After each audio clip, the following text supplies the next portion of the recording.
This is AF Cast, the video game podcast. And here's your host, Malcolm Sheaver.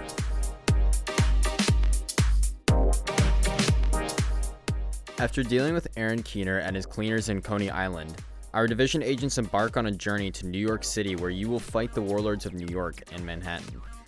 This week on AF Cast, we will be talking about Division 2's new DLC, Warlords of New York.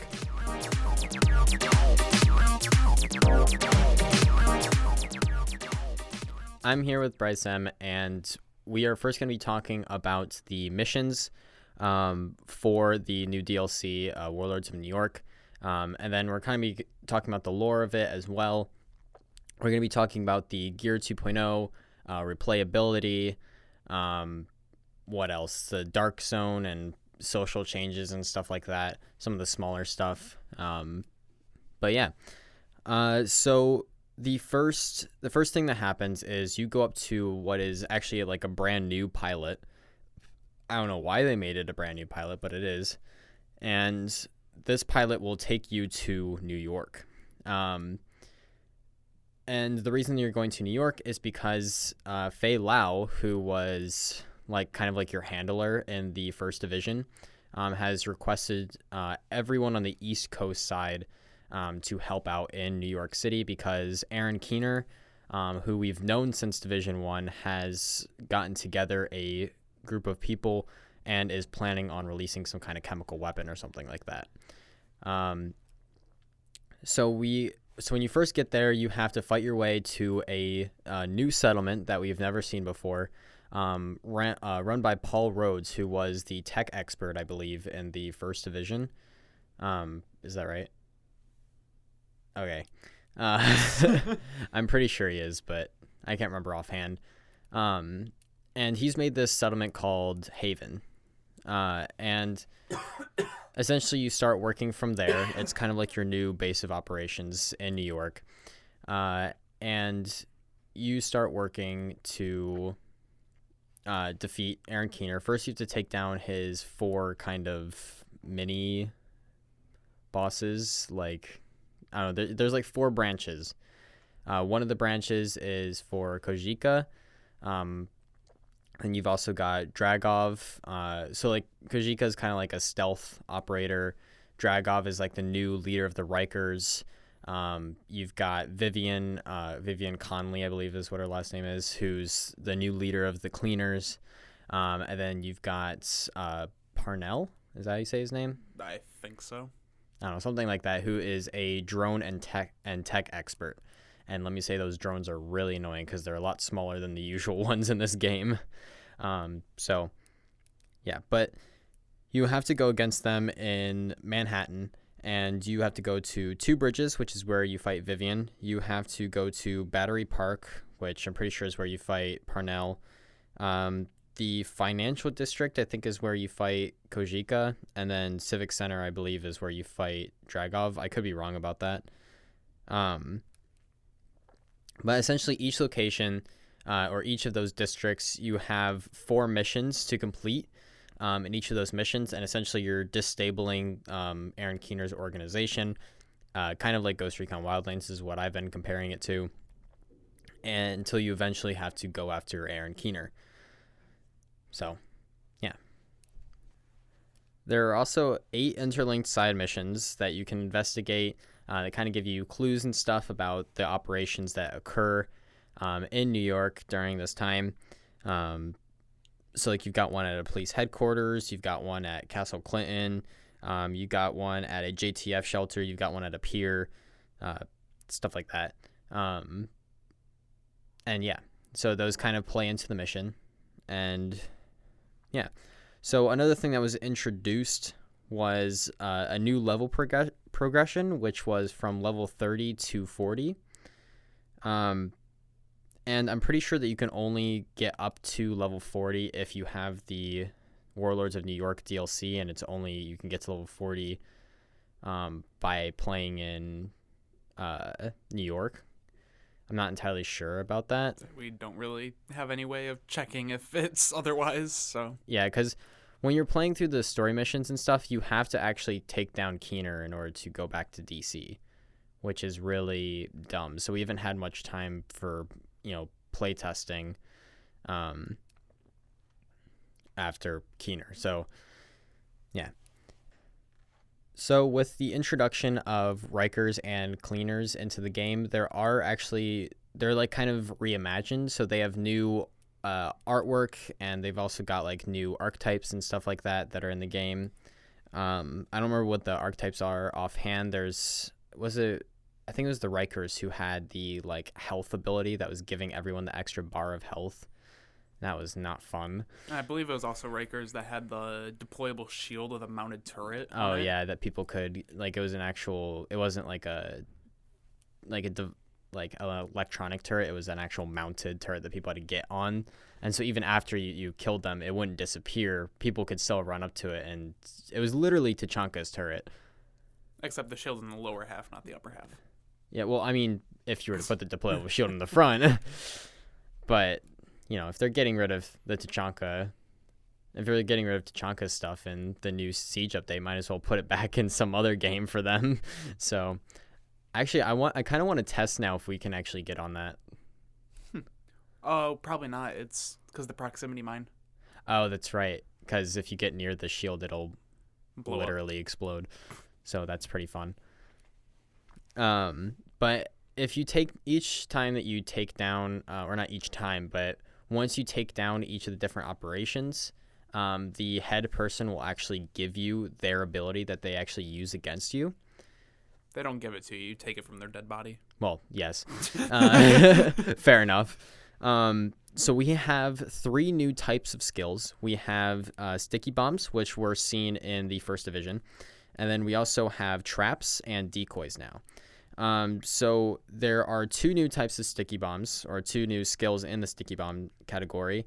So we have the regular explosive one, which just does a high amount of damage when you set it off. And then you have another one that's incendiary, which does a smaller amount of initial damage, but then will also set things in proximity on fire. And then we also have the tripwire, which is one of the traps that we have right now, which is if an enemy goes within a certain range of one of these tripwires and for a period of time, then they will be electrocuted.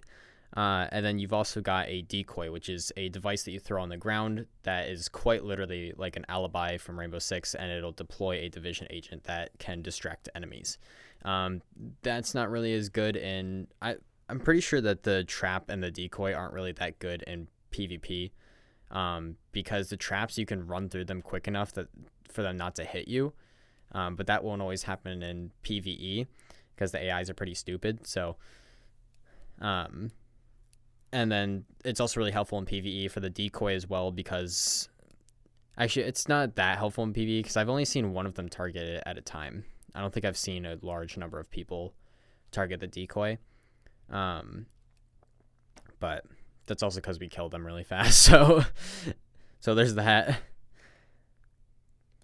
So they've also made replayability in the game really nice in this update as well. So they've added a number of features. So now they have seasons. They brought back directives, which were the different things like fog of war, special ammo, less ammo, and yeah. So like fog of war was kind of like where it blinded your map. You had the special ammo, which is depending on what faction you're going against, you have different ammo types that each of them will have, that if they use it against you, then it'll do that thing. So like explosive, high velocity, shock, incendiary. And then you've also got like the less ammo, so you pick up less ammo, you start off with less ammo, everything like that. It's if you've ever played the Underground in the first division, you know exactly what I'm talking about, which they need to add something like the Underground in this game, especially with the whole Underground faction that they have here. But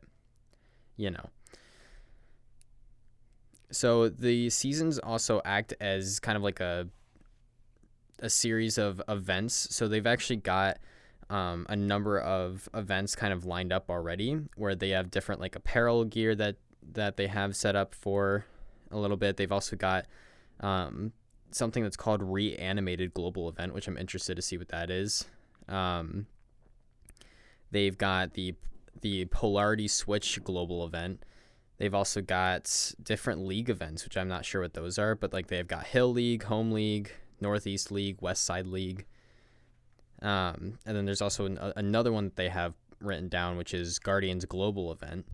And then there are 4 that are kind of like blurred out, so we're not sure what those are yet.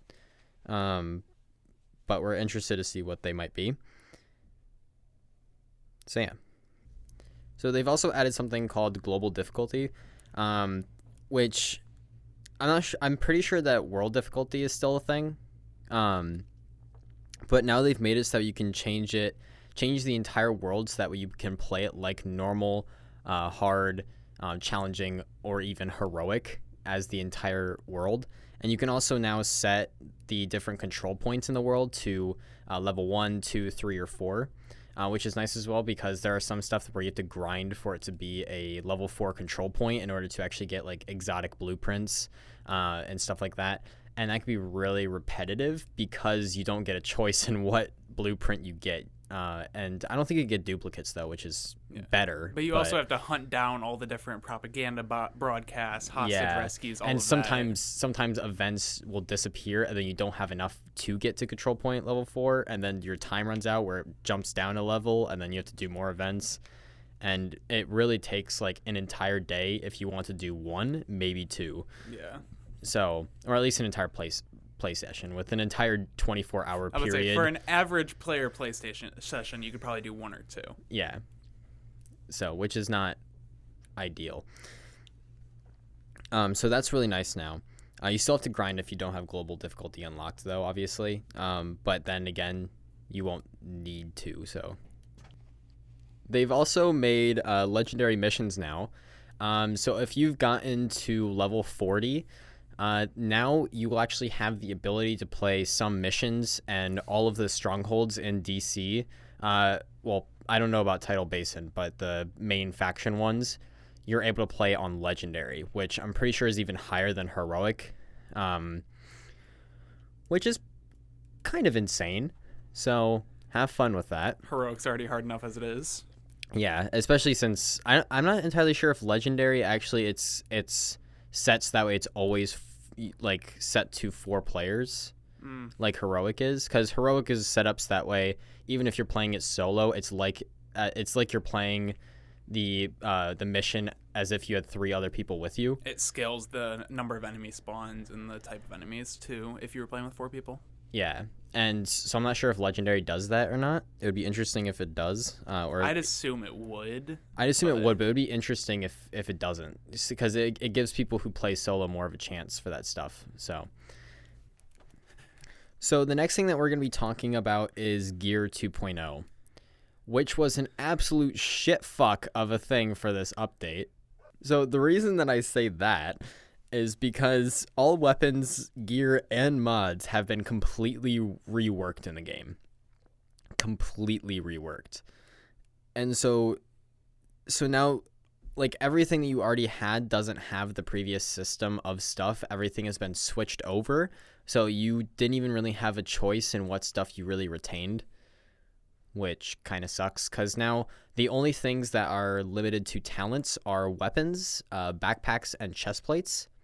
And both the backpacks and chest plates can only have 1 talent, and I think weapons only can too. Only 1 talent across any kind of gear. Yeah, it's so dumb. And so now as well, they've kind of changed how it looks as well. So like you can't see the how much armor you get up front. You just see what the static bonus is for it. Or not even static bonus, the attributes. Attributes, yeah. You can see what the main attribute is for the gear. So, because there's major and minor attributes, it always shows you the major one. It's so weird now. Like, but it does seem like now, depending on what level the gear is and the rarity, all gear of the same level and same rarity have the same armor value.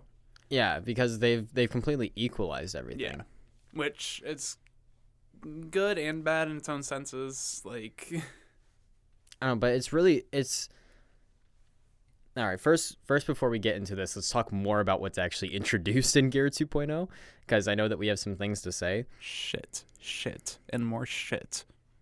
Sorry. I mean, it's true. So they've added and taken away some talents. I'm not going to list all of them because that would take a while. There's a lot. Yeah, there is a lot. And then they've also gotten rid of... Didn't they get rid of some kind of skill thing as well? Didn't they get rid of...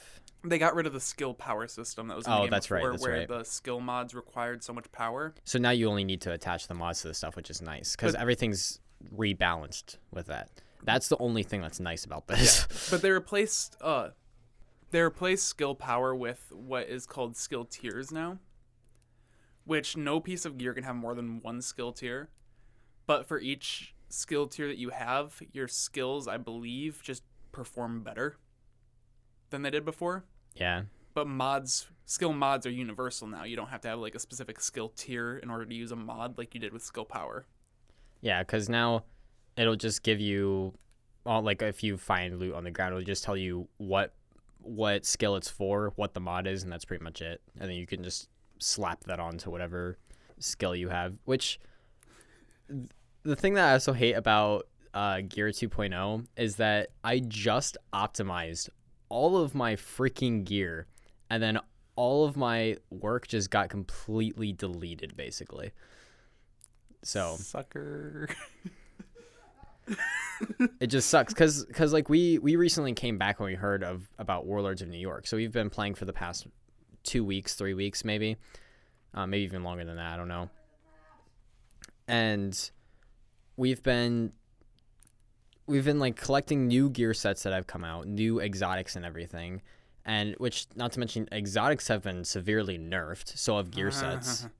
Because now we basically have to recollect all of our gear sets now that we have to go from level 30 to 30, or from 40. Level 30 to 40.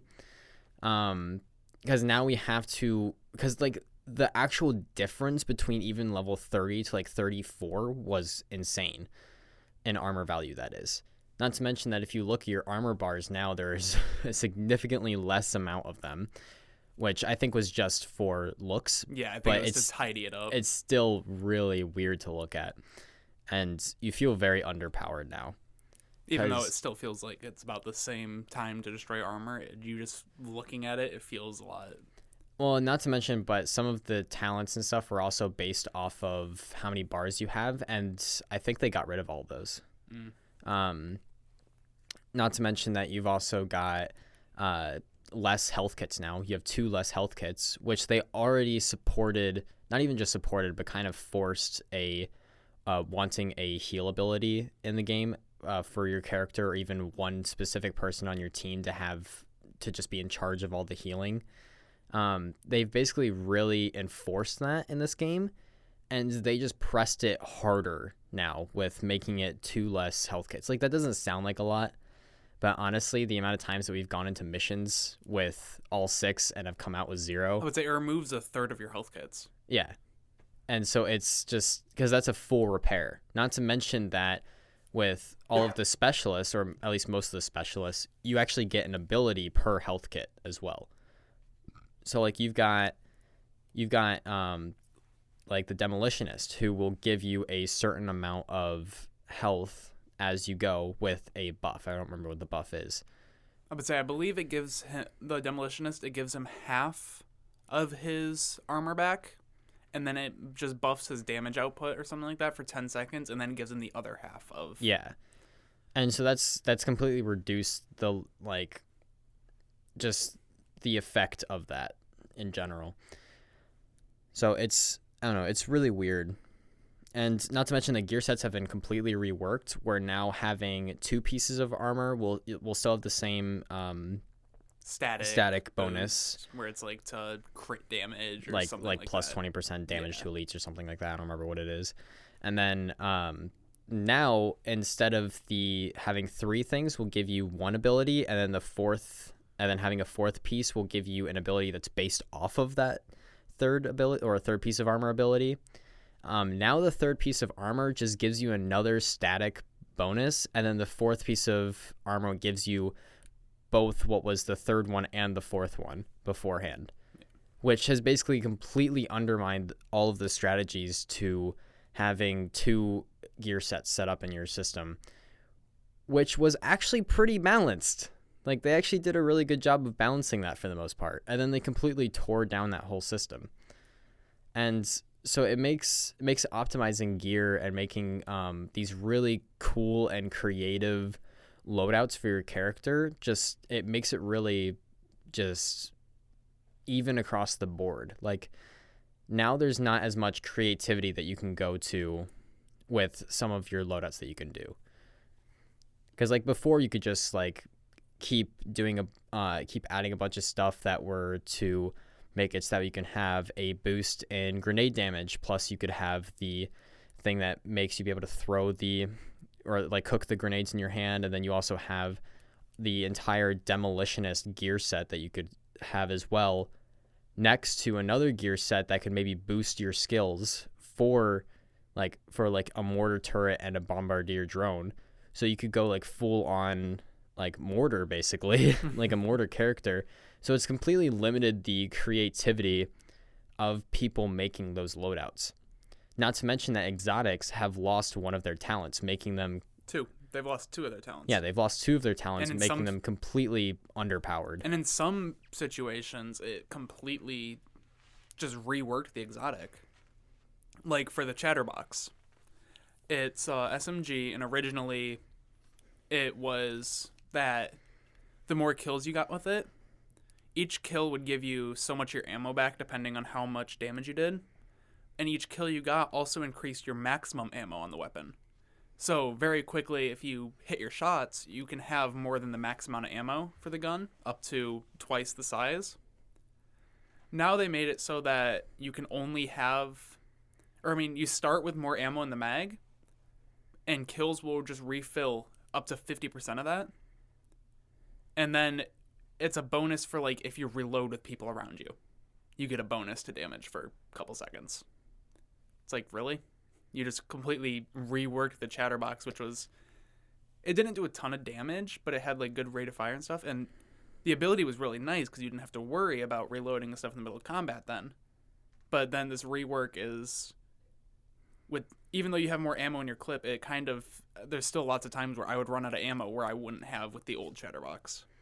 Not to mention, it would completely just undermine the whole point of actually working to get some of these exotics as well. Because exotics used to be a thing that you could work towards, and then you'd get this strong weapon that you'd be able to use on your side. And it's not even like you could keep equipping exotics. You could only have one exotic gear and one exotic weapon at a time. So what is the point of getting rid of these extra talents on stuff? Because it's not like you can keep adding exotics and have a super overpowered setup. No, it's kind of like having a mini specialist of sorts. And so this really, once again, this adds to the creativity of stuff. And on top of all of this is that they've actually reduced the overall loot drop quality in the game.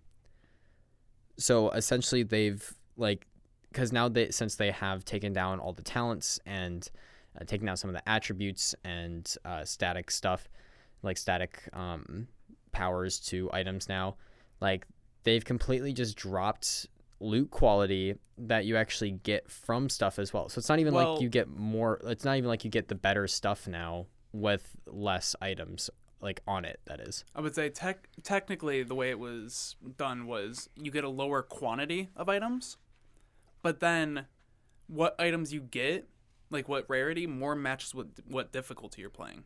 Yeah. So if you're playing normal, you're going to get worse gear than challenging. Challenging is what you're going to have to play to get really good gear, stuff like that, or higher rates of it. Yeah, it's just... Yeah. Just... So it's lower quantity and it's lower quality now as well, just with when you're subtracting all of the talents and everything in the game. And although that really reduces the stress towards, like, making your gear as best as possible, especially if you're like me and have multiple loadouts in the game, like, it's still, they took away too much in my opinion. Yeah. Especially in one update, they got rid of so much in one update. They didn't even, like, they beta tested it, but they didn't really release it out to the public. Like, maybe they should have done half the Gear 2.0 update and then done a Gear 3.0 update. And so that way it's easier to fix, because now if they try to fix things that people are having a problem with, they're now going to be screwing it up even more. Yeah, because they've done so much that if they do a change to something, it's going to indirectly change other things and just mess up more. Whereas if they did, as Malcolm said, like only half the stuff, it wouldn't be as much changing when they made a change. So this update is, I will admit, this update is really nice for newcomers of the game. But for veterans of this game, like Bryce and I are, this is a really crap update. Because it's just like, we've gotten so used to the loot system. We have stuff set up where we can just go in and swap stuff out how we know it can. Not to mention with all the unique talents and stuff that there were. So we've completely optimized our gear to be that way. We've crafted items, everything like that. And now everything's being changed. So for us, this is really like hard to switch over. For new people, this makes the system a whole lot easier, and it's really easy to get a hang of right off the bat. And that's fine, except for the fact that most of their player base is veterans, because I doubt that Warlords of New York really brought a lot of newcomers. It mostly probably just brought people back like it did us. So I don't know, there's a problem with that, where their focus was, it felt like their focus was on newcomers in the game, when they really should have, especially after it being 1 year after release now, or at least close to it, because it was March 15th, wasn't it? I don't know. Like close to a year after release, they're doing an entire Gear 2.0 update for newcomers, is what it feels like. For veterans of the game, this is probably going to take people who play casually a couple weeks to maybe a month. People who play hard in this game and competitively in this game will probably have it fixed in less than a week. But like, and that's how it is. But the thing is that they actually have to spend that time. And even to like fully optimize gear, like if someone had like amazing god gear before and they play this game 10 hours a day, it will still probably take them 2, 3, 4 weeks in order to grind that again. Yeah, especially since now we're going to have to get all of our gear sets back. We're going to have to re-upgrade all of our exotics. We're going to have to, and not even just re-upgrade, but like recraft some of our stuff as well. Which means that some of those crafting supplies we now need to go get again that we just had to grind for. It feels like, for veteran players, a waste of time. Like, all this time that we put in before the update came out, like, from when we reached World Tier 5... It feels like we wasted months of time. From when we were able to reach World Tier 5 to when this update came out, that entire time feels like a waste now. Yeah. It just feels like we got our gear up to Gear 500, but it doesn't feel like we really gained anything from that. Yeah. So, which now, Gear Score 500 isn't the cap as well. So, at least I don't think it is. I think it's Gear Score 500 for everything except for exotics, which I think is 515. That's weird. From what I was seeing. I don't know, because we're not there yet. Clearly. Because, gotta grind. So now into change to NPCs. So now players will have an off-screen indicator when nades are coming into their area, or even just in general, really, which is really nice, I will say, because sometimes sounds will glitch and you can't hear the or if like you're scoped in with like a 12 times and you're not looking directly at the guy, especially since it won't light up red on your gun at all. Yeah. And then now elites will actually target your skills more often as well. Signature weapons won't deal as much damage towards named enemies, so you actually have to be more tactical when it comes to that. And then apparently rushers will actually move slower now. Oh, thank God. Which is nice. And then also the EMP from Warhounds has actually been reduced. Not to mention, Warhounds now have 2 archetypes. So they now have the Warhound Grenadier, which will fire 3 grenades while it's sitting still. And then it'll move to another position and then do it again. So basically it sets itself up as a mortar and then fires, which is great. Pew, pew, pew. Not to mention that there's another one that is a Warhound minigun, which is just great. But it'll just keep moving between positions and then just unloading into you with a machine gun. So I think it does have less health, though, which is nice, the Grenadier and the minigun one, than the regular Warhound does. I hope. But I'm not entirely sure about that. Not to mention that just in general, the Black Tusk... So, like, they mentioned that the Black Tusk and LMB have kind of combined in a sort of way. And the way they've done this is that now the old rushers for the Black Tusk are considered drone operators now. And now there's actually a new rusher, which is just how the LMB were in the first division, which is that they would actually send out, or that the person that would go out would have an assault rifle that would be shooting at you. And then once they get close enough to you, they will actually pull out a shotgun, which is fantastic, of course. And then... And then you also have the new support, which was the old healer for the LMB, who would place down an actual healing station, which in my mind makes me assume that they're actually going to be adding a healing station in the game. That, which would or be it's nice. going to be... Or it's just a hive. Yeah, I would say, I'd assume it'd be like the Recover Hive. So it's probably just the hive, but that would be nice if they added a actual station where they... You think they'd do something cool like that? It was nice. The healing station was nice, though, because it would make it so you wouldn't have to deal with any, like, incendiary or anything while you were standing in the radius. Well, if you had it upgraded to that. Yeah. But, you know. So now there is a infinite progression system in the game as well, which as you gain shade levels in the game, which you can actually now gain frequently, I guess. I don't really know how that works, honestly. But you can actually keep upgrading your perk points at regular intervals.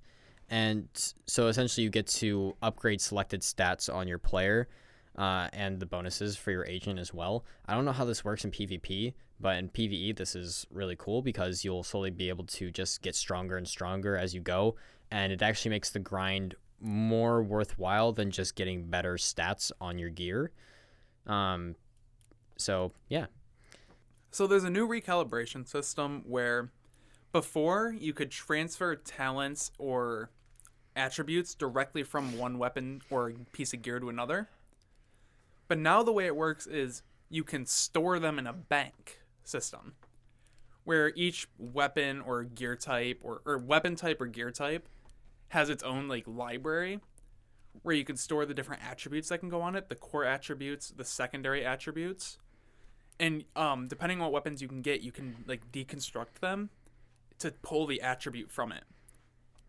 Or you can do the same thing with talents. And the way these new attributes work is it makes it very clear how good the attribute is, like how close it is to max possible. Yeah. And it will always store your max one that you put into it. It also looks more like the optimization table from the first division Yes. But it basically, it's a lot cleaner of a way where you can start storing, like, I think it's like 15% crit increase or damage increase or something is like the max possible, but you can get any crit damage increase anywhere in that. But you can then store these and it will always store the highest one. So if you get something that's like 12% increase, that's really good. And then you could store that and put that on any weapon of that type you like. Like if you have it for a marksman rifle, you can put it on any marksman rifle you like. Or if you have it on a mask, you can put it on any mask you like. It's the same thing, but without needing the gear. Yeah. It's without needing to recalibrate it from another piece of gear that you have in your inventory. And it's always saved. It's not like a one-time use. It's always there. It's stored. It's nice. So there are also new achievements and commendations, and also like voice recordings and everything like that have been added for Warlords of New York. I don't know what they are exactly, but I know that there's an achievement for, I'm pretty sure, just getting to Haven, the Haven settlement, and then I believe there's also one for each branch. Branch, I can't remember. Yeah, like different branches for like Parnell, Dragov, I don't remember all their names anymore, but Vivian and whatever the other stealth dude is. I don't remember what his name is, but good work. Yeah, I really retain this information well. But yeah, so you get an achievement for each of those. Also taking out Keener, obviously. And then you've also got the new commendations for, I'm pretty sure there's commendations for completing legendary missions now, which is just great. And then there's also ones for completing the different missions in New York on the different difficulties as well, or like having the combat merit, tactical merit, everything like that. I'm not entirely sure how that works since the missions are kind of skewed in a different way in New York, but... Well, there are the definite missions in New York. Like the 4th mission for most of the people, the 3rd for 1 or 2. So there are those actual missions, so I'd assume that's what it's going off of, but... I don't know, it's kind of just weird. Yeah. There would probably be some kind of system. There's probably some kind of system set up after Keener's defeated. We just haven't really looked at it yet, so... Yeah. And then there are new hunter puzzles. There are going to be 8 new hunters and a puzzle to go along with them. 4 of which are in New York and 4 of which are back in DC.